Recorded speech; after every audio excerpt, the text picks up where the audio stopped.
Everyone. So, well, are these all from the shot industry or no? No, this is 112. Shot, yeah, so two of them, huh? Alright, Conquest of the Planet of the Apes, which is the fourth one in the franchise. So this is like taking place 20 years after the events of Escape from the Planet of the Apes. So our main character, Cornelius, though his name should be Milo, as that's what Zero and Cornelius named him. So why did they change his name? I honestly don't know. So this one is set into the future, like 20 years into the future. So they just skipped over. Now, in Escape of the Planet of the Apes, Zero and Cornelius mentioned that basically they talk about like what led to the apes taking over. A plague, a virus came. It wiped out all the all the dogs and cats. So humans decided to get pet chimps, apes, monkeys, whatever. The apes apparently observed and got smarter and smarter until they were able to talk. What? They basically said, no! And that eventually led to, the apes basically overthrowing the humans and taking over. So, in this one, they immediately skip over the virus that wiped out the entire nation. Wiped out the animals. Which kind of makes me upset. Like, I notice in most of these movies, a lot of stuff are usually skipped over. Like, in the sequel to this, it's many years in the future. It's like the year 26-something. I question how McDowell is still alive and how is Caesar still alive. Because apes don't live hundreds of years. Or maybe the apes are so advanced they live longer lives. But that doesn't explain why why McDowell is still alive in the sequel.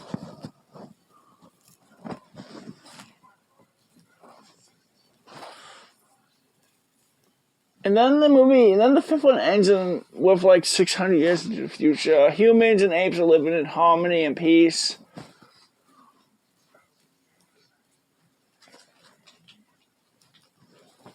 But yeah. So the apes.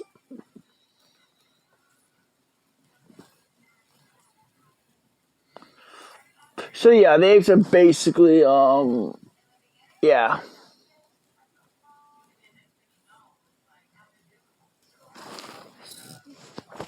Oh, so the one that said no was Caesar, even though his name should have been Milo, because they named him after Milo.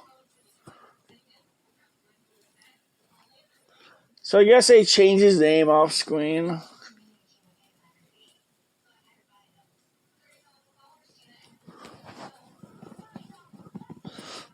So this one's basically led to like Caesar building his army and leading a revolt against the humans. He barged into the military, into the government, attacked. It also kind of ticks me off that Caesar doesn't walk like a normal ape. Like, he walks like he has a hunch, but the other apes walk like completely straight up and completely fine.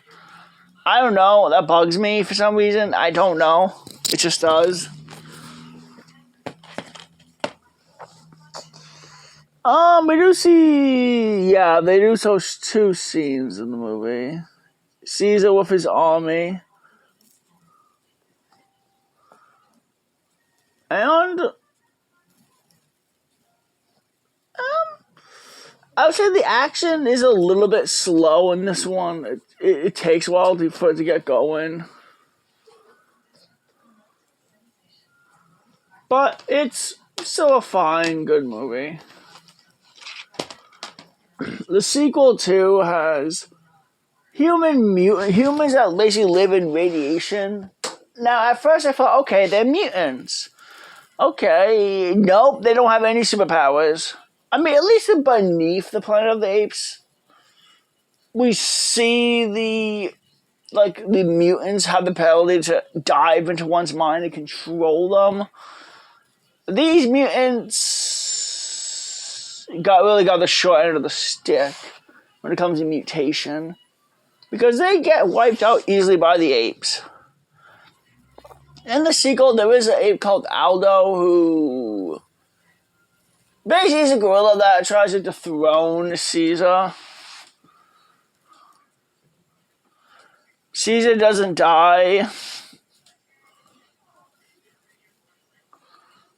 Caesar doesn't die in the 5th one. He does have a son named Cornelius.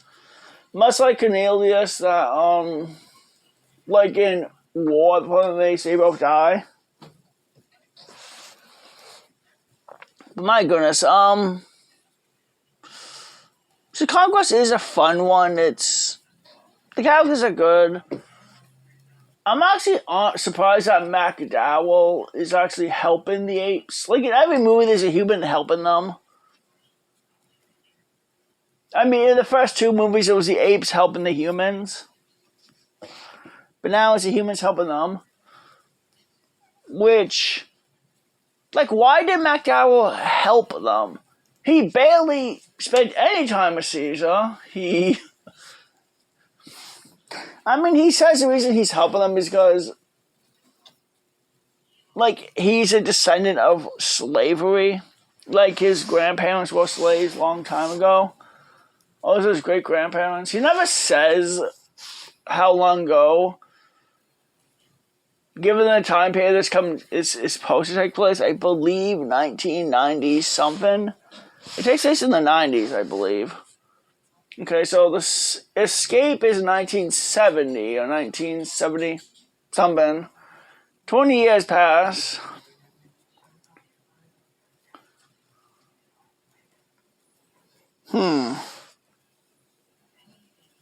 Yeah, so he helps them because he also tries to talk Caesar down, saying, like, this isn't what he wanted.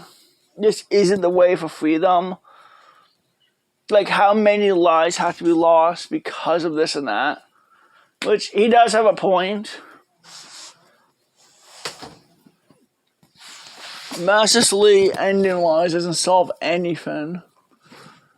Only more problems. So Caesar does let some of the humans live. There's also Lisa, who I don't believe should be Caesar's love interest. They don't even talk to each other. I mean, I guess like she winks at him and waves. I mean, that's as far as it goes for like flirtation or lovey-dovey scenes the two have together. So I'm so surprised that Lisa the chimp falls for him. It's okay. Then again, in Planet of the Apes, you don't see how Caesar got with his wife. Or saw how they talked, interact with each other, like how they became a couple. So, I don't care. I do care a little bit because I really wish that some of the characters had more development or more fleshed out, but whatever.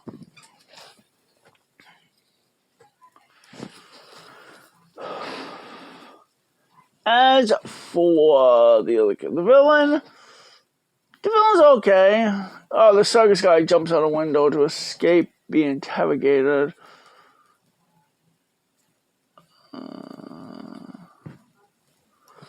But yeah, Conquest and Battle are good movies. Battle it ended on a high note, I guess. I'm disappointed that the villains barely don't have any development. Like, I figured they were gonna be mutants, but yeah, so it's still a good movie. I hope everyone has a wonderful night.